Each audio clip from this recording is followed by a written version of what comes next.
Okay, மலையிலேருந்து நம்ம கீழே இறங்கி வந்துட்டோம். ஆல்மோஸ்ட் இன்னும் ஒரு 1.5 மேக்ஸிமம் 2.5 கிலோமீட்டர் அது போகணுன்னு நினைக்கிறேன் நம்ம கேம்ப் சைட்டுக்கு.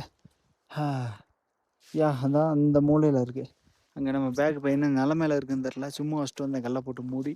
அதை போய் எடுக்கணும். எனக்கு தெரிஞ்சு 300 மீட்டர்னு நான் முயற்சி பண்ணாததுக்கு பல காரணங்கள் இருக்குது. 200 சொச்சம்தான். இந்த ஸ்னோ இப்போ இங்கேயே இந்த மாதிரி ஸ்னோ விழுகுது. மேலே எல்லாம் பார்த்தா எனக்கு ஹெவியாக தான் விழுகும். இங்கே பாருங்க. அதனால நம்ம ஆல்ரெடி ஃபுல் வெட்டு, முட்டி அளவுக்கு ஸ்னோ கீழே போகுது, இது காலு உள்ளே போகுது.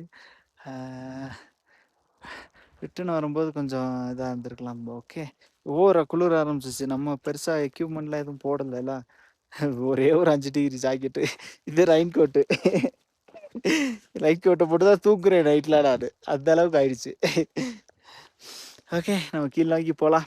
போயிட்டு இப்போ அங்கே டைமிங்கை பொறுத்துட்டு அங்கேருந்து பொருளை எடுத்துகிட்டு நம்ம கீழே போய் கொஞ்சம் கேம்ப் பண்ணலாம்.